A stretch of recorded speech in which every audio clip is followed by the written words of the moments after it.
अस्सलाम वालेकुम। देखिए, मखरूत यानी जिसे कौन कहते हैं, इसमें दो होते हैं, एक मखरूत और एक मखरूत नाकिस। ये कौन है और इसको फ्रस्टम कहते हैं। तो ये आपको मालूम है कि मखरूत में क्या होता है बच्चों, एक ऊंचाई एच होती है, एक निस्फ कुतरा आर होता है और एक माइल बुलंदी एल होती है। गौर से अगर आपने देखे तो यहाँ एक कायमा ज़ाविया मुसल्लस बन रहा है। तो फीसागोरस का मसला अगर इस्तेमाल किए तो एल कुवत दो मसावी एच कुवत दो जमा आर कुवत दो। वो जज़र वाला ज़ाब्ता लेने की बजाय ये ज़ाब्ता आसान होता है। ठीक है। दूसरी बात, मखरूत की हमदार सतह का रकबा आप याद कर लेते हैं, पाई आर एल। मखरूत की कुल सतह का रकबा पाई आर कॉस में एल जमा आर। और मखरूत का हजम 1/3 पाई आर कुवत दो एच। ये पाई आर कुवत दो एच जो है, ये सिलेंडर यानी इस्तवाने का हजम होता है, वॉल्यूम ऑफ सिलेंडर, इस्तवाने का हजम। तो उसका 1/3 गुना मखरूत का हजम होता है। मखरूत का हजम 1/3 पाई आर स्क्वायर एच। चलिए, ये आपने याद कर लिया। अब नाकिस मखरूत के ज़ाब्ते आपने खुद ने पेपर में बनाना है। अगर आप याद कर कर जाते हैं तो आप भूल सकते हैं और गलती कर सकते हैं, तो गलती नहीं होना चाहिए, इसलिए क्या करेंगे, पहले माइल बुलंदी मालूम करेंगे। तो माइल बुलंदी के लिए एल कुवत दो बराबर एच कुवत दो जमा आर कुवत दो है। जबकि सर इसमें एक ही आर था, यहाँ आर नहीं है, लेकिन यहाँ दो आर है। बड़ा वाला जो है उसे R1 ले लेते हैं, छोटा वाला निस्फ कुतर जो है रेडियस है उसे R2 ले लेते हैं। अब अगर उसने ऐसा सवाल दिया कि 7 सम और 4 सम, तो बड़ा वाला 7 सम है, शक्ल नहीं दिया उसने, लेकिन बड़ा 7 सम है तो उसको R1 ले लीजिए, छोटे 4 को R2 ले लीजिए। चलिए, ज़ाब्ते कैसे बनाते हैं देखिए। एल कुवत दो बराबर आपका क्या होता है, इसका मखरूत का एच कुवत दो जमा आर कुवत दो।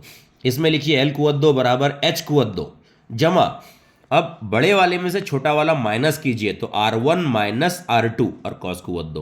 हो गया एक ज़ाब्ता माइल बुलंदी का, है ना, आसान है। यहाँ माइनस लेना याद से आपने। ठीक है। दूसरी बात, मखरूत की खमदार सतह का रकबा क्या होता है, पाई आर एल, पाई आर एल। अब नाकिस मखरूत के लिए क्या करेंगे, तो सर उसका भी क्या करेंगे, हम पाई ले लेंगे, है ना, फिर एल ले लेंगे और आर की जगह क्या लेंगे, तो आर की जगह हम R1 जमा R2 लेंगे। क्या लेंगे, R1 जमा R2। ये क्या मालूम किया हमने, खमदार सतह का रकबा। पाई आर एल की जगह क्या लिए, पाई ले लिए, एल भी ले लिए, लेकिन आर की जगह चूंकि आर यहां जमा लेंगे हम, R1 जमा R2। तो मखरूत की नाकिस मखरूत की खमदार सतह का रकबा ये हो गया। आसान है। चलिए आगे देखते हैं। अब मखरूत की कुल सतह का रकबा क्या है, पाई आर और एल जमा आर। अब नाकिस मखरूत की कुल सतह का रकबा, तो नाकिस मखरूत की कुल सतह का रकबा पहले क्या आएगा, ये खमदार सतह का रकबा। और खमदार सतह का रकबा आपने क्या निकाले हैं, पाई एल कॉस में R1 जमा R2, ये खमदार सतह।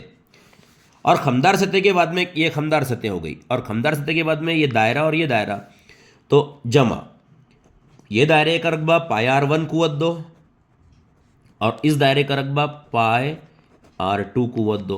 तो ये हो गया नाकिस मखरूत की कुल सतह का रकबा, पाई एल कॉस में R1 जमा R2, यानी ये खमदार सतह, और जमा पाई R1 स्क्वायर जमा पाई R2 स्क्वायर। कितना आसान है। वापस से देखिए, एल कुवत दो बराबर एच कुवत दो जमा आर कुवत दो था, तो एल कुवत दो का एल कुवत दो किए, एच कुवत दो का एच कुवत दो, और आर कुवत दो की जगह R1 माइनस R2 कॉस कुवत दो लिखे। फिर मखरूत की खमदार सतह होती है पाई आर एल, यहाँ पर ये पाई आर एल, इसको क्या करना है, पाई एल लिखना है, लेकिन आर को लिखना है R1 जमा R2, ख़त्म। अब यही कुल सतह बनाना है तो ये खमदार को यहाँ लिखें, फिर उसमें एक दायरा यानी पाई R1 स्क्वायर जमा दूसरे दायरे का रकबा पाई R2 स्क्वायर, ख़त्म।